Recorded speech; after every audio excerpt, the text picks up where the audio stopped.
Казанның агросәнәгать паркы бу көннәрдә биредә бөтен дөньядан диярлек җыелган эшмәкәрләр 5000-нән артык товарларын сата. Барысы да шәригать кануннары буенча җитештерелгән. Хәләл азык-төлектән тыш, биредә хәләл стандартлары буенча ясалган савыт-саба, кием-салым һәм бизәнү әйберләре дә бар. Киштәләрдә 68 оешма җитештергән эшләнмәләр, 8 илдән 9 компания килгән. Иран, Кыргызстан җиләк-җимешләре, Төркия тәмтемнары, Азербайҗан, Шри-Ланка шәйләре бар. Кайдан гына булсалар да кунакларны түбәтәйле егетләр каршылый. Салам алейкум. Сәүдә рәтләреннән беренчеләрдән булып Рөстәм Миңнеханов узды. Ул Татарстанда хәләл ярминкә оештыруның күркәм традициягә әверелгәнен искәртте. Биредә эшмәкәрләр сәүдә өлкәсендә элемтәләрен ныгыта ала. На сегодняшний день мировой рынок халяльной продукции развивается очень динамично. Только в Татарстане насчитывается более 100 производителей продовольственных товаров по стандарту халяль. Отрадно, что эти товары активно экспортируются в страны ближнего и дальнего зарубежья. Каждое пятое производство сегодня в России, которое работает по стандартам халяль. Россиядә хәләл стандарт буенча эшләүче һәр 5нче оешма Татарстанга туры килә. Мондый продукциягә ихтыяҗ бөтен дөньяда арта, чөнки хәләл югары сыйфатлы, тәмле һәм файдалы дигәнне аңлата. Ул эчке базарны ныгытып, экспорт күрсәткечләрен арттыру мөмкинлеге бирә. Татарстанда хәләл стандарты буенча эшләүче 100 компаниянең 20-се товарын Монголия, Бразилия, Гыйрак, Мисырга сата.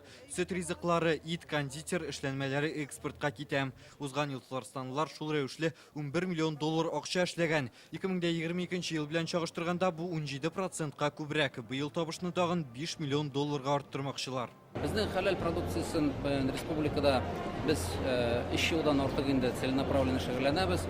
Ел саен безнең бу показательләр арта, ел саен безнең предприятиеләр арта. Бу көндә безгә килгән, бу көннәрдә килгән предприятиеләрдә Малайзиядан, Ираннан, Аманнан, икенче илләрдән аларның теләкләре бар. Безнең ул предприятиеләрне әйләнеп чыгып, үз күзләре белән күреп, карап чыгарга. Кайбыштан Динар Хамидуллин 25 ел үгез һәм сыер ите сатам. Үзе мөселман, шуңа гомер буе хәләл стандартларга тугры калып эшли. Елына 50 тонна ит сатам. Аның сыйфатлы булуын белеп сатып алучылары Мәскәү, Екатеринбургтан килә. Моннан барасы булмагач, эшмәкәрләр өчен юл чыгымы юк. Гомер буе шул хәләл белән генә иткәчтә инде безгә берни авырлыгы да юк. Беренче урында үзебезгә самый югары стандартны бирәбез инде. Чөнки базар булгачтан конкуренция дигәндә үзебезнең постоянный клиентларны да подводить итәргә тырышмыйбыз. 5-6 ел безгә генә йөрүчеләр дә бар. Менә Пермь җитештерүчеләренең балдан ясалган дарулары, продуктларын 17 мөселман иленә 35 ел саталар. Бу балавыз, балдан ясалган май, витаминнар, шәригать кануннары буенча бал корты изге бөҗәк булып санала. Шуңа мөселманнар арасында ихтыяҗ зур диләр. Химия кіріп кетті бик каты. Җирне эшкәртәләр, алар бал кортларына бик зур зыян китерәләр. Тырышабыз инде химиядан читләшергә. Ярминкәгә Әфганстаннан шамаил, түбәтәйләр алып килгәннәр, алар товарын Төркия аша башка дәүләтләргә сата. Любой молитва это Нинди дә булса эшләнмәгә дога Коръән сүрәләре язылган икән, ул Аллаһ Тәгаләгә якынаю өчен эшләнгән дигән сүз. Шуңа һәр шамаил хәләл стандартларга туры китерелгән. Әлегә без продуктларыбызны Татарстанда сатмыйбыз. Казан форумда яңа хезмәттәшләр табып, сезнең эшмәкәрләр белән бергә эшли башларга ниятлибез.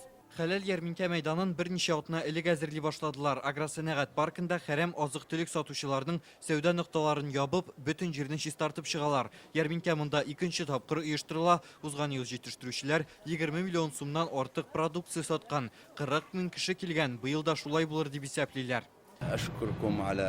Ярминкәнең зурлыгы шаккаттырды. Ливиядә дә мөселманнар бик күп. Шуңа сезнең эшчәнлек белән танышу безнең өчен бик әһәмиятле. Барысын килеп күрү мөмкинлеге булган өчен рәхмәт. Без хәләл маркет өчен килдек әйе. Без хәләл мигнашибыз. Сыйфатлы да инде, тәмле дә, балаларга да куркытмыйча ашатабыз инде. Ит алдым, хәләл говяжий, индейка, менә шул итләр безгә ошый. Хәләл ярминкә якшәмбегә кадәр иртәнге 8-дән кичке 7-гә кадәр эшләячәк. Рүзәл Шарипов, Гадел Миндубаев, Яңа Гасыр каналы.